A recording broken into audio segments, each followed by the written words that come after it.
හරි. අන්න අර මගේ ඇඟිල්ලේ දිශාවෙන් පේන්නේ. අපි මේ වෙනකොට කුණුදිය පව්වට මේ පැත්තෙමුත් කුණුදිය පව්වට මේ පැත්තෙමුත් කියන පාරවල් දෙකම ඇවිල්ලා ඉවරයි. කුණුදිය පව්වට මේ පැත්තෙන් එන පාර තමයි රජමාවත. පලාබදල පාර. කුණුදිය පව්වට මේ පැත්තෙන් එන පාර තමයි පාරවල් දෙකක් තියෙනවා. එක පාරක් උඩමාලිබොඩ සිරිපාද කරුණාකරන පාර. ඒ වගේම ඉරත්න කුරුවිට පාර. අපි මේ දෙකෙම ඔයාලා එක්කන් ආවා. ඒකේ වීඩියෝස් ඔයාලට පෙන්නුවා. ඒ වගේම කොයි කුණුදිය පව්වට පල්ලෙහෙන් අපිට පේන්නේ නැහැ. මෙන්න මේ හරියේ අපිට පේනවා හැරමිටි පාන. ඒත් එක්කම කරකගෙන එද්දි මේ පේන්න තියෙන්නේ බෑන සමනල. මේ තියෙන්නේ බෑන සමනල කඳු රත්නපුරේ පැත්තට රත්නපුරා පැත්තට හරි ලස්සනට පේන කඳු ටික තමයි ඔය පේන්න තියෙන්නේ. ඒත් එක්කම මම දැන් අත හරවගෙන යනවා. ඔය අත හරවගෙන යන්නේ රත්නපුර පැත්තෙන් දෙහෙන කන්ද පැත්තට. ඒ කියන්නේ මේ පහුවෙන්නේ ගඟුල් තැන්න කලාපේ. ඔය තියෙන ගඟුල් තැන්න කඳු ටික.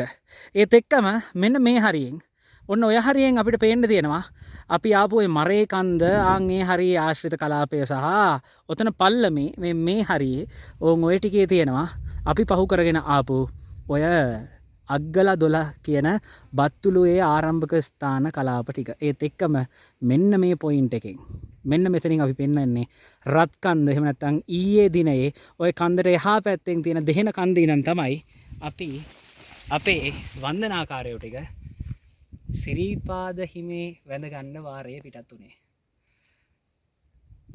දුෂ්කරව මාර්ගය සිරිපාද පද්මයට පවතින. මේ පාද පද්මයට එන මේ දෙහෙන කන්ද මුක්කොත්ත පාර ගැන හරි ලස්සන කතා පුවතකුත් තියෙනවා. ඒක තමයි ඔය ජනප්‍රවාද ජනශ්‍රුති ආශ්‍රයෙන් මේ අපි දත්ත ගන්න වැඩි හරියක් දෙනවා. එතකොට ඔය තරුණයෝ, ඒ කියන්නේ අපි වගේ තරුණ සමූහයක් ඉඳලා තියෙනවා මේ අපේ සිරිපාද පද්මේ ඔය ජනප්‍රවාද හොයාගෙන ගියේ.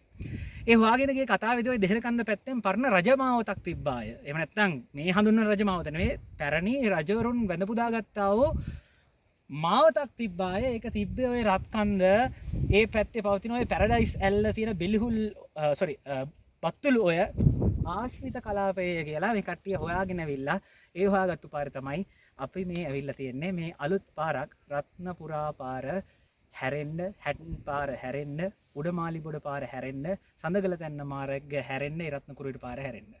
එතකොට මේ ගමනේදී මේ වන්දනාකාරයෝ ටික දෙහෙන කන්දෙන් පටන්ගෙන රත් කන්දට එනකන්, ඔය මයි පිටිපස්සේ පේන ඈත පේන රත් කන්දට එනකන් සිරිපාද හිමේ පේන්නේ නැහැ. ඊ අපිට කොහොමවත් බලා ගන්න හැකියාවක් තිබ්බේ නැහැ වර්ෂා කාලගුණේ හින්දා.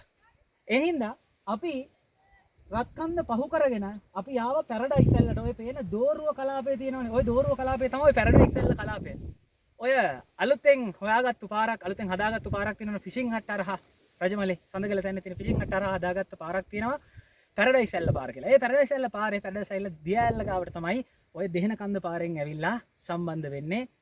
එතෙන්න තමයි අපි ඊයේ රාත්‍රියේ කඳවුරු බැන්දේ. එතන ඉඳන් අපි අද ගඟුල් තැන්න හරහා අග්ගලා 12, ඒ කියන්නේ බත්තුළු ඔය මුල් අතු බත්තුළු ඔය බත්තුළු ඒකට හරියට දන්නේ නැත්තම් ඕක ගිහිල්ලා එකතු වෙනවා පැරඩයිස් ඇල්ල වතුර පාරට. ඒකත් එක්ක ඒක ෆිෂින් හට් පහු කරගෙන ගිහිල්ලා මරේ ඇල්ල නිර්මාණය කරගෙන මවුසකැලේ ජලාශයට ගොඩ වෙනවා. මවුසකැලේ ජලාශය තමයි අපේ කැලණිකගේ උඩත්තාවේ තියෙන ජලාශය. ඉතින් මේ තියෙන්නේ කැලණිගම් ඉතිහාවතක්. අපි ඉන්නේ දෙහෙන කන්ද මුක්කොත්ත පාරේ පේන මානයේ කැමරාව හරවගත්තොත් ඔයාලට දැන් බලා ගන්න පුළුවන්. උඩින් පේනවා මීදුම් ගොල්ලත් එක්ක රත්නපුරා පාර. ඒ කියන්නේ රජමාවත අපිට පේනවා. රජමාවතෙත් ඔය පේන්නේ මහගිරි දඹේ කියන කලාපය. අපි දැන් යන්නේ රජමාවතට එකතු වෙන්න. එහෙනම් වන්දනාකාරයෝ ටික ඔන්න සිරිපා හිමේ කරුණා කරන්න ආවා.